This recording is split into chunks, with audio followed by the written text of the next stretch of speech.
Suatu hari, Arga mengajak Nara makan malam. Di restoran sederhana, mereka berbincang lebih dalam. Nara bertanya tentang masa lalu Arga, dan untuk pertama kalinya, Arga menceritakan tentang perceraiannya. Suaranya bergetar saat mengaku bahwa Nara sangat mirip dengan mantan istrinya. Satu rasa di orang berbeda. Pertemuan yang mengusik luka lama. Arga Pratama dikenal sebagai bos kaya raya di ibu kota. Perusahaannya menjulang, namanya terpampang di majalah bisnis. Namun hatinya kosong sejak perceraian pahit 5 tahun lalu. Mantan istrinya, Alina, pergi meninggalkan luka yang tak pernah benar-benar sembuh. Sejak itu, Arga mengubur dirinya dalam pekerjaan, menolak undangan sosial dan menghindari kata cinta. Suatu sore hujan, Arga singgah di sebuah galeri buku kecil untuk menenangkan pikirannya. Di sanalah matanya terpaku pada seorang wanita muda yang sedang menyusun buku di rak. Rambutnya tergerai sederhana, senyumnya lembut, dan cara ia menunduk begitu familiar. Jantung Arga berdegup keras. Wajah itu sangat mirip Alina.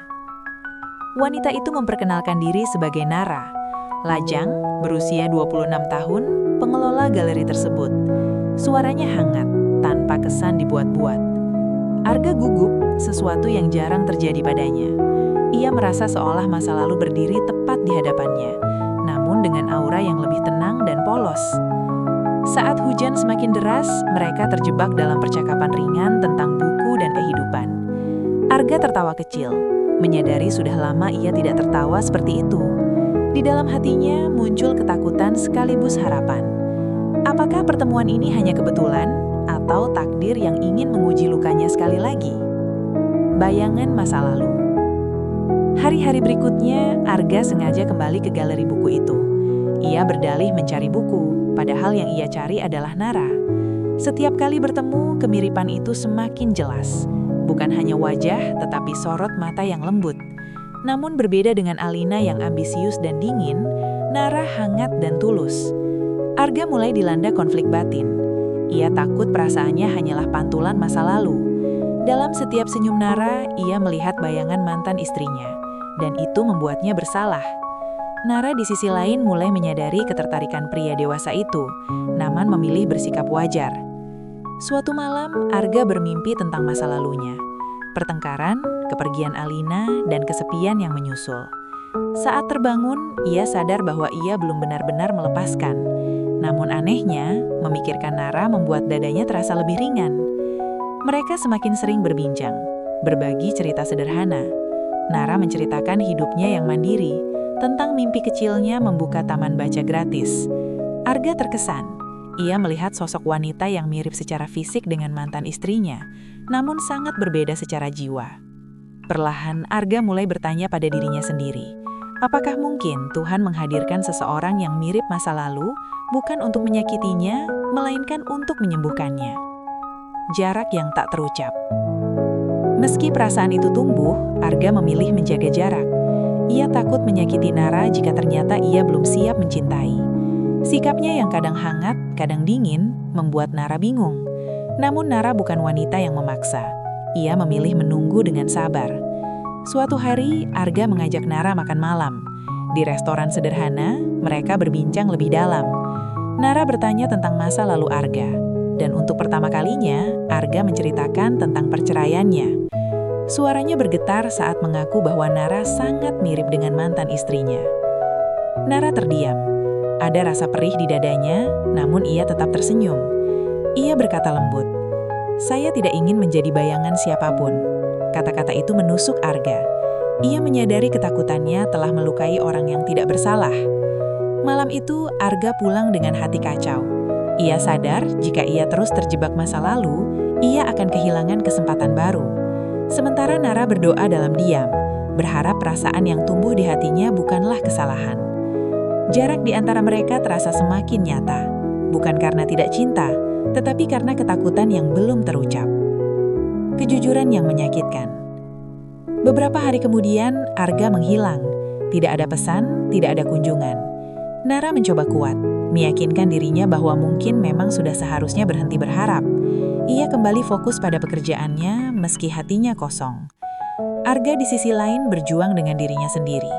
Ia akhirnya menemui seorang sahabat lama yang berkata jujur, "Kau tidak jatuh cinta pada masa lalu, kau jatuh cinta pada harapan yang kau temukan di wanita itu." Kata-kata itu membuka mata Arga. Ia menyadari kemiripan fisik hanyalah awal, bukan alasan ia bertahan.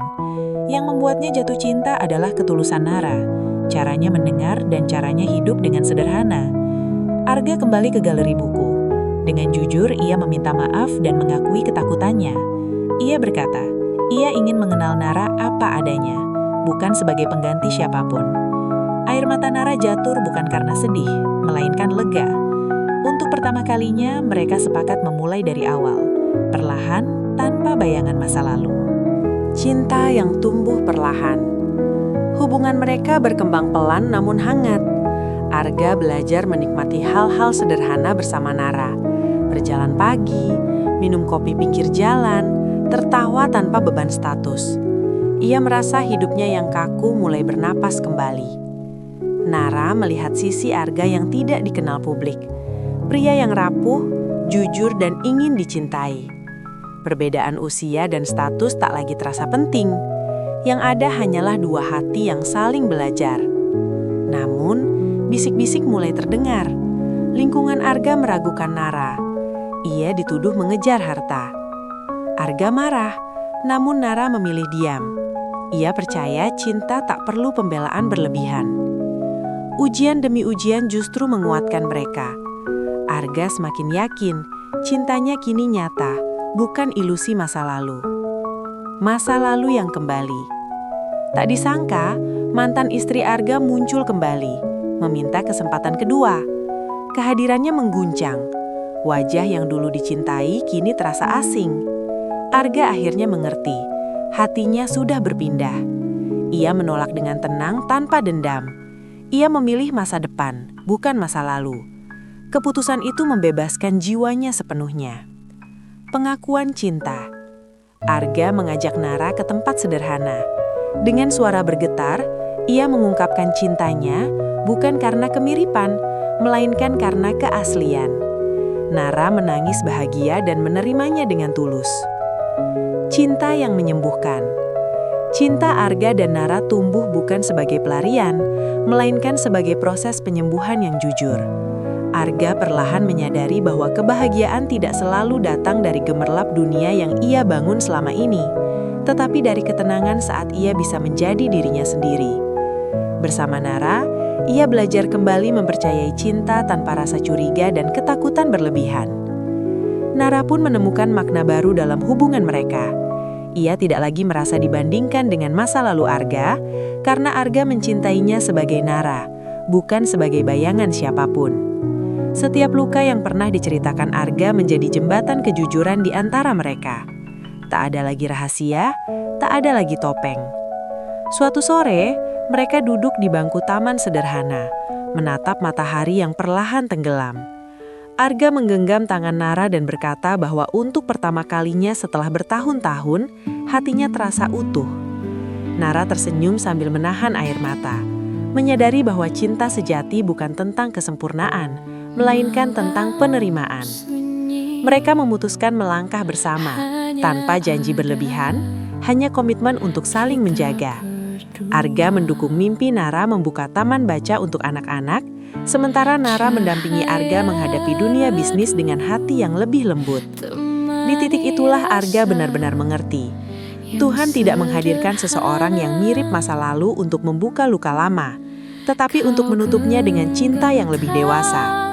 Cinta mereka bukan sekedar kisah romantis, melainkan bukti bahwa hati yang terluka pun masih pantas bahagia, selama berani membuka diri dan percaya kembali.